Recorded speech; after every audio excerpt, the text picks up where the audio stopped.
তোমাকে নিয়ে শহরে যাওয়ার সিদ্ধান্ত নিয়েছি, মাকেও বলা হয়ে গেছে।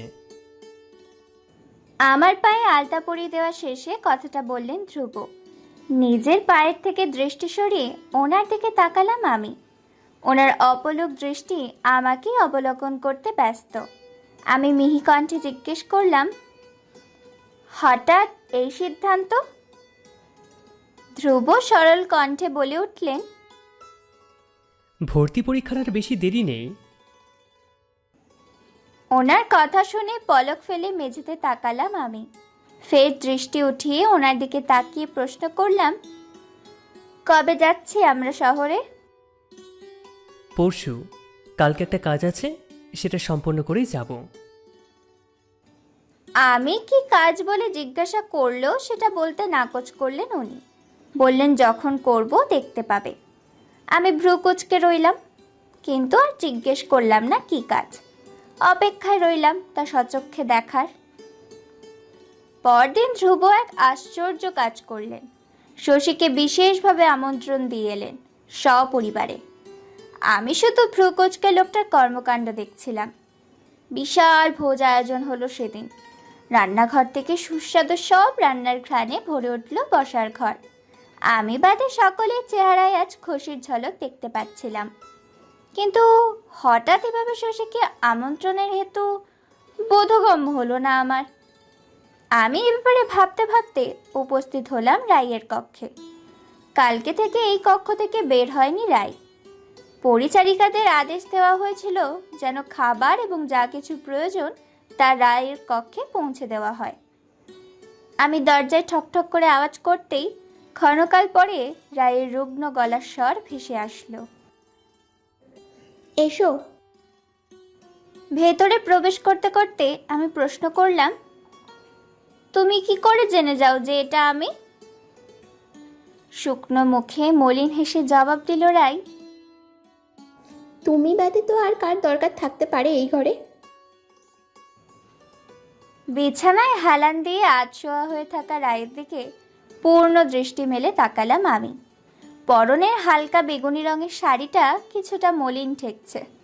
কপালে ভাঁজ রক্তলাল টিপ নেই। হাত দুটো শুভ্র। চোখের কোণে কাজলের অস্তিত্বের খোঁজ করলে বিষণ্ণতার দেখা মিলবে। আমাকে ফের তার দিকে এমন করে তাকিয়ে থাকতে দেখে শব্দ করে হেসে উঠল রায়। হাসি থামিয়ে ভ্রু নাচিয়ে জিজ্ঞেস করলো, আমায় তুমি এতটা গাঢ় দৃষ্টিতে কেন দেখো? বোধগম্য হয় না আমার। আমি কবিদের ভাষার মতন করে বলে উঠি, তুমি সুন্দর তাই চাইয়া থাকি, এ কি মোর দোষ? রায় মুচকি হেসে বলল, তোমার কণ্ঠে গ্রাম্য ভাষাও বেশ সুন্দর শোনায়। আমি কিছুক্ষণ চুপ থেকে বলে উঠলাম, তুমি কি জানো তুমি কতটা সুন্দর? ভেবো না এটা তোমার বাহ্যিক সৌন্দর্যের তারিফ, বরং তুমি মন থেকে সুন্দর। মেয়েটার ঠোঁটে আবার হাসি ফুটে উঠল। এত সুন্দর দেখায় মেয়েটাকে হাসলে আমি মুগ্ধ হয়ে তাকিয়ে রই। ফের কিছু একটা মনে পড়তেই আমার মন বিষণ্ণ হয়। আজকে উনি শশীকে এ বাড়িতে আমন্ত্রণ করেছেন জানো? আমি রায়ের চেহারায় তেমন পরিবর্তন লক্ষ্য করলাম না, তবে আমার প্রশ্নের স্পষ্ট জবাব খুঁজে পেলাম আমি। রায় জানে, আমার আগেও কেউ ওকে ওই ব্যাপারে জানিয়েছে, কিন্তু কে? রায়ের চোখে মুখে রহস্য ফুটে উঠল হঠাৎ। লুকায়িত এক রহস্য। হঠাৎ রায়ের মুখের অভিব্যক্তি পাল্টে যায়। মৃগ নয়নে এসে ধরা দেয় এক রাশ তাচ্ছিল্যতা। মুহূর্তেই তা পাল্টে রূপ নেয় অসহায়ত্বে। এই দৃশ্য আমার পক্ষে অবলোকন করা কঠিন হয়ে পড়ে। আমি দৃষ্টি সরিয়ে তাকাই অন্যদিকে। আপনা আপনি একটা দীর্ঘশ্বাস নিয়ে নির্গত হয় ভেতর থেকে। দিবসের তীব্রহরের প্রারম্ভ শুরু হতেই শশী ও তার মা এসে উপস্থিত হন এ বাড়িতে। শশীর পিতা মাস্টারমশাইয়ের আসা হয়নি, তিনি বিদ্যালয়ে অধ্যয়নে ব্যস্ত। শশী আসতেই আমি আশেপাশে চোখ বুলিয়ে ধ্রুবর সন্ধান করলাম।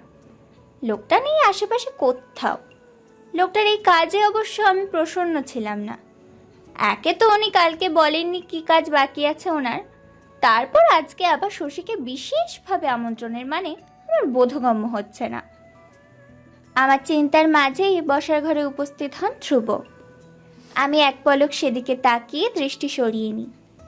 উনি আসার পরপরই ভোজের আয়োজন শুরু হয়।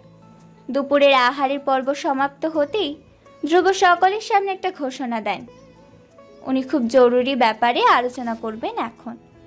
সকলকে ওনার কথা মনোযোগ দিয়ে শোনার অনুরোধ জানিয়ে উনি বলতে লাগলেন, আমি দুটো ঘটনা নিয়ে কথা বলবো।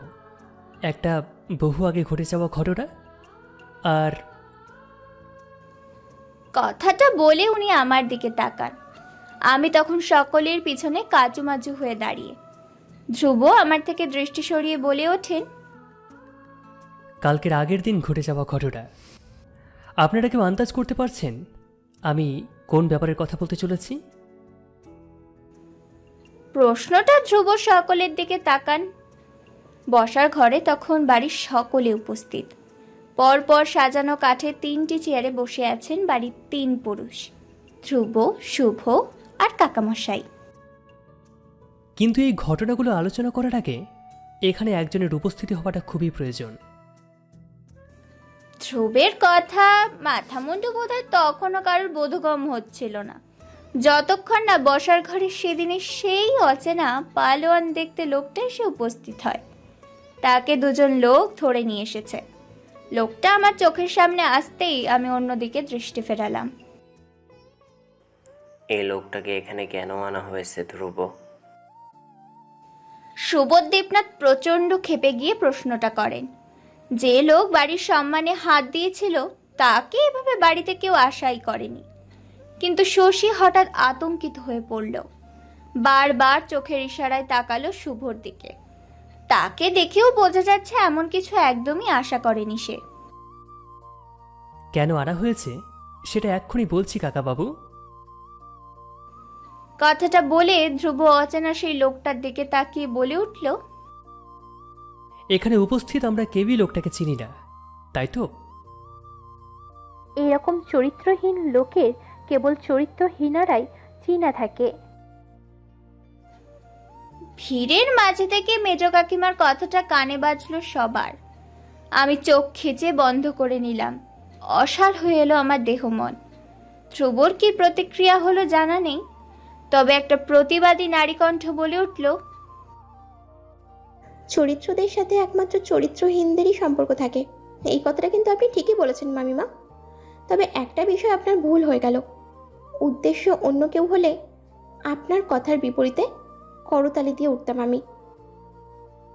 গলার স্বর সকলের চেনা। শব্দের উৎসের খোঁজে সকলে সিঁড়ির দিকে তাকালো। মেরুন রঙের শাড়ি পরিহিতা রায় এগিয়ে আসছে। 2 হাত আলতায় রাঙা, এবার মুখে সদার ন্যায় এক চিলতে হাসি। পায়ের নুপুর তার হাঁটার তালে ছন্দ তুলছে। রায় সকলের মাঝে এসে দাঁড়িয়ে খেয়াল করলো সকলের অদ্ভুত দৃষ্টি তার দিকেই নিবদ্ধ। স্মিত হেসে সে জানায়, আমাকে তো রোজই দেখেন, এত অবাক হওয়ার কিছুই নেই। কিন্তু আজ ব্যতিক্রম কিছু হবে, সেটার জন্য নিজেদের অবাক দৃষ্টি বাঁচিয়ে রাখুন। রায়ের কথা শুনে উপস্থিত 3 জন কেঁপে উঠলাম। আমি, শশী আর শুভ। একবার ধ্রুব তো একবার শশীর দিকে তাকিয়ে থেকে আমি বুঝতে পারলাম 2 ভাই বোন মিলে কিছু একটা পরিকল্পনা করেছে। কি সেটা? কিন্তু এই অচেনা লোকটাকে এখানে আনার কারণ জানা হলো না ধ্রুব। শাশুড়ি মার সহজ প্রশ্ন। ধ্রুব মায়ের দিকে তাকিয়ে একটা দীর্ঘশ্বাস ফেলে বলে উঠল, সেদিন আপনার বৌমার ঘরে এই অচেনা যুবকের উপস্থিতি একটা পরিকল্পনার অংশ ছিল। জঘন্য নিখুঁত পরিকল্পনা, কিন্তু পরিকল্পনাকারীদের বুদ্ধি কিছুটা কম। ধ্রুবর কথাটা শুনে এক প্রকার অবাক হয়ে তাকালো সকলে। চেয়ারে বসে থাকা শুভ কাচুমাচু করে উঠল। শশীর দৃষ্টিতে তখন তার প্রতি আগুন ঝরছিল। এত বড় ভুল কি করে করতে পারে সে? লোকটাকে ঠিক ধ্রুব ধরে সব তথ্য বের করেছে। তোমাকে সেদিন কে আমার কক্ষে লুকিয়ে থাকতে বলেছিল? দোষী লোকটার উদ্দেশ্যে প্রশ্ন করে ওঠে ধ্রুব। শক্ত গম্ভীর শোনায় তার গলার স্বর। আমার তখন বুক দুরুদুরু করছে। ধ্রুব এসব কি করছেন? শুভ এবার উঠে দাঁড়ায় চেয়ার থেকে। সকলের নজর চলে আসে তার পানে। বলে, এসব কি হচ্ছে দাদা? একে তো বৌদির সাথে নোংরা কাজ করতে যাওয়া লোকটাকে তুই বাড়িতে এনেছিস, তার উপর এসব কি জিজ্ঞাসাবাদ? শুভর কথা শুনে ধ্রুব তাকে আঙুলের ইশারায় চুপ থাকতে বলেন। কিন্তু বাড়ির অন্য সদস্যের মনে তখন কৌতূহলের পাহাড়। এসব কি বলছে ধ্রুব? পরিকল্পনা? ধ্রুবর মা তীক্ষ্ণ চোখে শুভকে পরখ করলেন।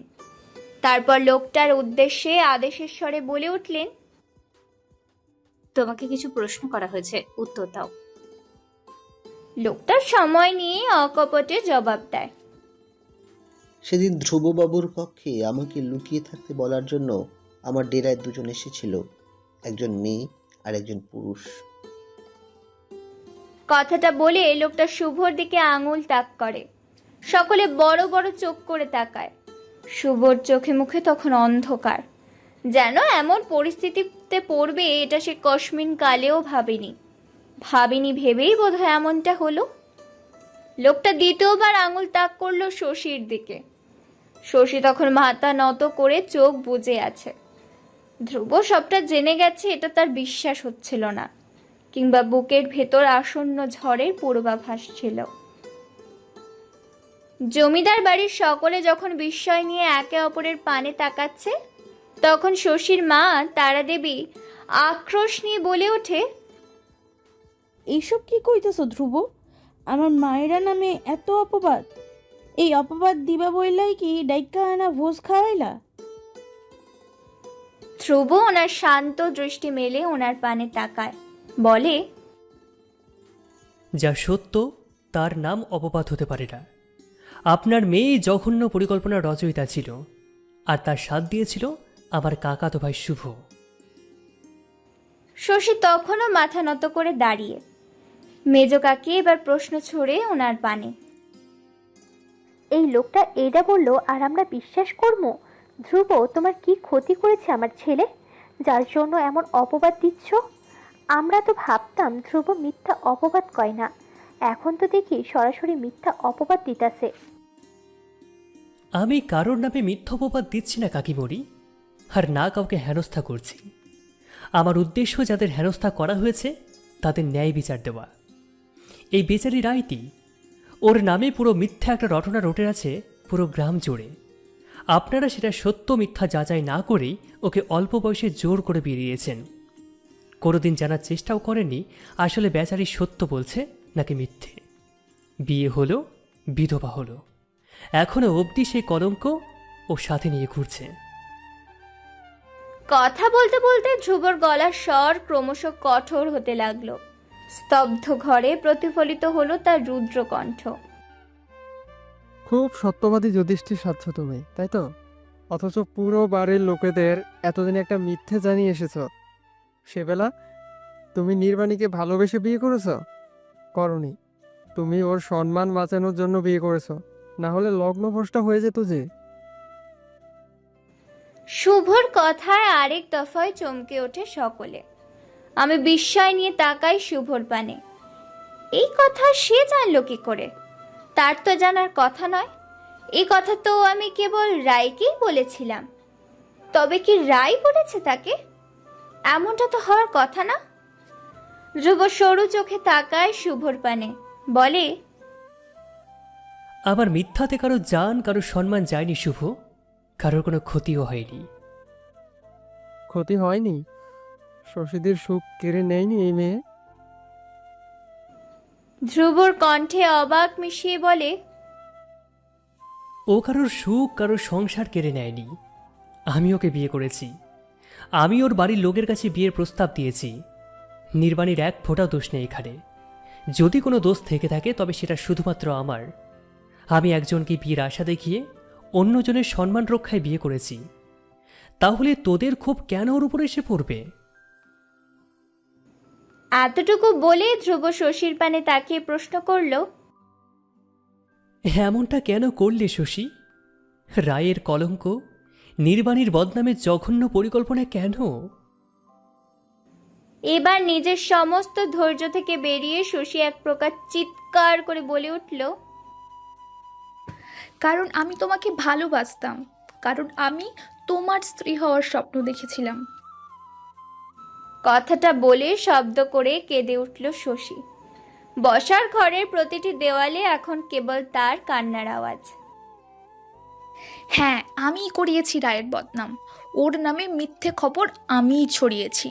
কেননা তুমি ওকে আমার থেকে বেশি গুরুত্ব দিতে, যেটা সহ্য হতো না আমার। আমি এটা মানতে পারতাম না যে তুমি আমার থেকে কাউকে বেশি গুরুত্ব দিবে, যে তোমার সম্পর্কে যাই লাগুক। একটু থামল শশী। শুভ তখন কপালে হাত চেপে। বাড়ির লোক একে অপরের দিকে তাকাচ্ছেন অবাক হয়ে। রায় চুপচাপ দাঁড়িয়ে, কোথাও যেন আটকে আছে তার দৃষ্টি। শশী ফের বলল, নির্বাণীর ঘরে এই লোকটাকে আমিই পাঠিয়েছিলাম। চেয়েছিলাম এবার সকলে ওকে ভুল বুঝে বের করে দিক, ও চলে যাক এখান থেকে। কিন্তু কিন্তু তা হলো না। শেষ মুহূর্তে তুমি চলে এলে, ওকে বাঁচিয়ে নিলে। ছি শশী, তোমায় নিজের মেয়ের মতো ভাবতাম আমি, আর সেই তুমি কিনা এমন জঘন্য কাজ করেছো। ছি। ধ্রুবর মায়ের মন্তব্যে এবার আরেকবার শব্দ করে কেঁদে উঠল শশী। আমি ক্রন্দনরত শশীর নিকটে এসে দাঁড়ালাম। তার করা সমস্ত জঘন্য কাজকে ছাপিয়ে হঠাৎ তার প্রতি মায়া জন্মে উঠল আমার। কারোর কান্না আমার জন্য সুখকর নয়, হোক সে যতটাই পাপী। আমি শশীর উদ্দেশ্যে মৃদুস্বরে বলে উঠলাম, আপনার প্রতি দয়া হওয়াটা বোধহয় অনুচিত, তবে আশ্চর্যভাবে আমার আপনার উপর প্রচণ্ড দয়া হচ্ছে। শশী তার কান্নারত ভেজা চোখ তুলে আমার দিকে তাকালো। সেই দৃষ্টিতে আজ রাগ হিংসা কোনোটাই নেই, কেবল অসহায়ত্ব বিরাজমান সেথায়। আমি বলে উঠলাম, আপনার অধিকার পরায়ণ স্বভাব একজন নিষ্পাপ মেয়ের স্বপ্ন ভঙ্গ করেছে। তার নামে মিথ্যে কলঙ্ক ছড়িয়েছেন আপনি। আমার সাথে করা জঘন্য কাজটার কথা না হয় বাদই দিলাম, আমার তো মনে হয় না আপনি কাউকে ভালোবাসেন। শশী আমার কথার প্রতি উত্তরে ভ্রুকুচকে চাইল, বলল, কে বলেছে আমি কাউকে ভালোবাসি না? আমি আমার মা, বাবা আর ধ্রুবকে নিজের থেকেও বেশি ভালোবেসেছি। মিথ্যে আপনার ভালোবাসা, কিংবা ভালোবাসা কি এটাই আপনার জানা নেই। যদি সত্যিই ধ্রুবকে ভালোবাসতেন তবে এমনটা করতেন না।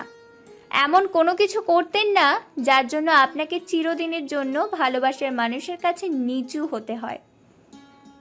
একটু থেমেই আমি ফের বললাম, কাউকে ভালোবাসার অর্থ সবসময় এটা হতে পারে না যে তাকে আমার নিজের করে লাগবেই, বরং ভালোবাসার ভালো চাওয়ার মাঝেও ভালোবাসা নিহিত। এই সহজ কিংবা জটিল কথাটা অনেকের বোধগম্য না হওয়ার জন্য কত সুন্দর সম্পর্ক ভেঙে যায়। শশীর কান্না ততক্ষণে থেমে গেছে। গাঢ় একটা শ্বাস টেনে সে বলে ওঠে, মানছি আমি খুব জঘন্য কাজ করেছি, মানছি আমার দ্বারা রায়ের জীবন নষ্ট হয়েছে, কিন্তু ধ্রুবর প্রতি আমার ভালোবাসা সত্য ছিল। সত্যকে পাওয়ার জন্য তবে এত মিথ্যের আয়োজন কেন? ভ্রুকুচকে প্রশ্ন করে উঠলাম আমি। শশী হেসে উঠল নিঃশব্দে, চোখের তারায় ভেসে উঠল বিষাদ ফুল। তুমি এই যন্ত্রণা কখনো উপলব্ধি করতে পারবে না নির্বাণী। প্রিয় পুরুষকে অন্য মেয়ের বাহুডোরে দেখার কি মরণ যন্ত্রণা। এই যন্ত্রণা এতই তীব্র যে মস্তিষ্কের বিবেক নামক জিনিসটাকে ভক্ষণ করে এই মরণ যন্ত্রণা। আমি চুপ করে শশীর কথা শুনছি। মাথার ঘোমটাটা কখন যেন বাতাসে তোড়ে নিচে পড়ে গেছে। হঠাৎ করে শশী আমার মাথার সিঁদুর স্পর্শ করল। তার চোখ জোড়া পূর্ণ হলো অশ্রুর বাহারে। সেই অশ্রুপূর্ণ চোখে শুভ্র দাঁত বের করে মৃদু আওয়াজ করে রিনরিনিয়ে হেসে উঠল শশী। হাতের আঙুলে লেগে থাকা সিঁদুরের পানে তাকিয়ে থেকে বলে উঠল, প্রিয় মানুষের হাতের এক চিলতে সিঁদুরের লোভ বড় লোভ। আমি এই লোভে লুকিয়েছিলাম। আমি জানতাম ধ্রুবর চোখে আমার জন্য প্রেম কোনো দিনই ছিল না, আর সেই বন্ধুত্ব রক্ষার দায়িত্ববোধ ছিল প্রখর। তবুও আমি দিন রাত তাকে পাওয়ার স্বপ্ন দেখে গেছি। রূপে গুণে অবশ্য ঈশ্বর আমাকে নিরাশ করেননি, ভাগ্যও প্রসন্ন ছিল আমার। কিন্তু সেই তুমি হুট করে চলে এলে। এতদিন সেই অবস্থানে নিজেকে কল্পনা করে আমার দিন রাত কেটেছিল। সেই অবস্থানে তোমাকে দেখে কি করে ঠিক থাকতাম আমি, বলো? আমি আর কিছু না বলেই তার থেকে সরে এলাম। শশীর সাথে এমন আলাপ আগেও হয়েছিল, গোপন তবে সকলের কাছে দৃশ্যমান। ধ্রুবর দিকে তাকালাম কোমল চোখে। ধ্রুব আমার দিকে তাকিয়ে শান্ত স্বরে প্রশ্ন করল, তোমার অপরাধের কি শাস্তি চাও তুমি? আমি দ্বিধান্বিত হৃদয়ে শশীর পানে তাকালাম। নিজের অপরাধ স্বীকার করে কান্নারত সে। আমি কারোর কান্না সহ্য করার ক্ষমতা রাখি না। ছোট থেকে কাউকে কাঁদতে দেখলে আমার নিজেরও কান্না পায়। আমি দাঁত চেপে শশীর দিকে তাকিয়ে থেকে বলে উঠলাম, ওনাকে ক্ষমা করে দিন। আমার এই কথাটা বোধহয় কেউ আশা করেনি। স্বয়ং শশী তার কান্না থামিয়ে বিস্ময়পূর্ণ দৃষ্টিতে তাকিয়ে আমার দিকে। আমি শশীর থেকে দৃষ্টি সরিয়ে ধ্রুবর পানে তাকালাম। উনিও বোধহয় অবাক হয়েছেন সামান্য। তারপর ফের বললেন, আর শুভকে কি করবে? উনি আপনার অপরাধী, এই সিদ্ধান্ত আপনি নিন। আমি তাদের ক্ষমা করতে পারছি না। তোমার মতো কোমল আমি নই। অপরাধী তার শাস্তি অবশ্যই পাবে। এ কথা বলে রায়ের দিকে তাকান তিনি। রায় তখনও কোথায় যেন এক দৃষ্টে তাকিয়ে। ধ্রুব মৃদু স্বরে ডেকে ওঠে, দিদি। রায় চোখ তুলে ধ্রুবর পানে তাকায়। ধ্রুব বলে, নিজের অপরাধীর কি শাস্তি দিতে চাস তুই? রায়ের মুখে মলিন হাসি ফুটে ওঠে, যার অর্থ হয়তো এই যে, মরা মানুষের আবার কিসের চাওয়া। ক্রন্দনরত শশীর দিকে এবার দৃষ্টি ফেরায় রায়। অপরূপ রূপসীকে কাঁদতে দেখতে মায়াই লাগে, হোক না তার হৃদয় বিষে ভরা। কিন্তু রায়ের বোধহয় ওর প্রতি মায়া লাগলো না।